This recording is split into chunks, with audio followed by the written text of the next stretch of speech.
Hi everyone, in this video I will be reading Jim Henson's Muppets in Something Special, a book about love. Fozzie Bear and his grandpa have known each other for a long time. In fact, Fozzie can't remember a time when he and his grandpa didn't do things together, or a time when he and his grandpa weren't friends. It was Grandpa Bear who took Fozzie on his first fishing trip. Of course, Fozzie did get the lines all tangled up and nearly overturned the boat, but Grandpa just said, "Don't worry, Fozzie, you'll get the hang of it." It was Grandpa Bear who taught Fozzie how to ride a two-wheeler without the training wheels. Of course, Fozzie did fall over a few times, but Grandpa just said, "Don't worry, Fozzie, you'll get the hang of it." It was Fozzie Bear who gave Fozzie his first baseball and bat. Every afternoon for months, Grandpa and Fozzie practiced. Grandpa pitched and Fozzie hit. Well, sometimes he hit. Whenever Fozzie missed, Grandpa just said, "Don't worry, Fozzie, you'll get the hang of it." Fozzie isn't a baby bear cub anymore. He's bigger and stronger, and Fozzie's grandpa was right. Fozzie did get the hang of just about everything. He's pretty good at fishing, he can ride a two-wheeler without training wheels, and he can hit a baseball quite a long way. Another thing that's changed is that Fozzie doesn't spend as much time with his grandpa as he used to. Now Fozzie has other friends to go fishing and bike riding with, and he plays baseball in Little League. One thing, however, hasn't changed. Every year, Fozzie and his grandpa have gone to the opening day game of their favorite baseball team, the South Side Sluggers. They've always arrived early to watch batting practice. They've always brought their mitts in case a ball is hit into the stands. And they've always eaten hot dogs before, during, and after the game. Both Fozzie and his grandpa like their hot dogs with relish, onions, and mustard. This year's opening day game was 2 weeks away. Fozzie and his grandpa were busy making plans. "I'll pick you up at 1 o'clock, said Grandpa. "I'll be ready," said Fozzie. "Maybe this year I'll get Sid Bernandez's autograph." Sid was Fozzie's favorite player. Just as Grandpa was getting ready to leave, Kermit came running up. "Guess what?" cried Kermit. "I've got 2 tickets to see the Swingling Brothers Circus. Would you like to go with me, Fozzie?"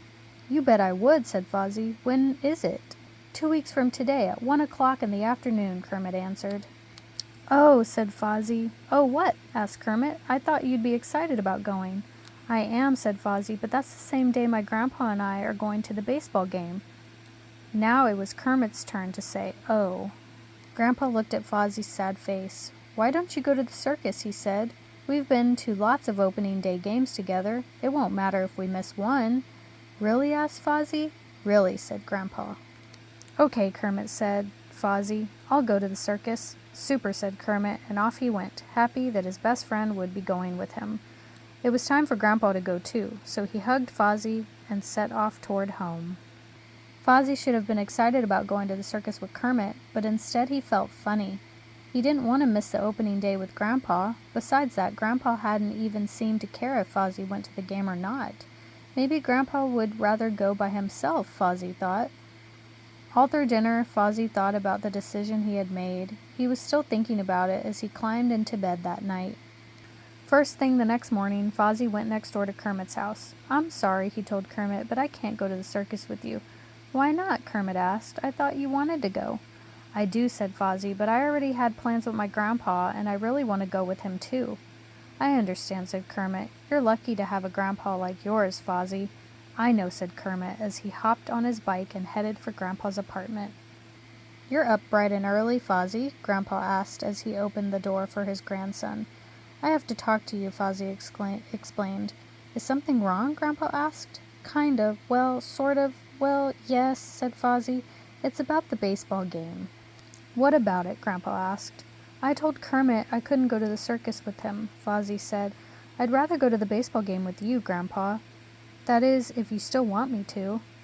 "Want you to?" said Grandpa. "Of course I want you to. What gave you the idea I didn't?" "Well," said Fozzie slowly, "when Kermit asked me to go to the circus, you said I should go with him. I thought maybe you didn't care if I went with you or not." "Oh, Fozzie," Grandpa said as he put an arm around his grandson's shoulders. "Of course I care. Let me explain something to you." "Having a grandson like you," Grandpa began. has been one of the best things in my life. We have a very special friendship, Fozzie, and I love you very much. And when you love someone, Grandpa went on, sometimes you have to let him do the things he wants to do instead of the things you want to do. Do you understand? I think so, Fozzie said. You want me to be able to make my own decisions. That's right, said Grandpa. You have your own friends now. Sometimes you'll choose to do things with them rather than with me. I just wanted you to know that that's all right, and that I won't stop loving you, whatever you choose to do. I love you too, Grandpa, Fozzie said. I like choosing to do things with my friends, but this time I choose you. We really do have something special between us, don't we? We sure do, said Grandpa. And sharing something special is what love is all about, my Fozzie Bear. Let's talk about love. Fozzie is really lucky to have such a wonderful grandpa, isn't he? They love each other a lot, and loving people is one of the most important things we can do. Here are some questions about love for you to think about. Who are the people you love? Can you think of some ways to let them know you love them? When people tell you that they love you, how does that make you feel? The end. Thank you for watching.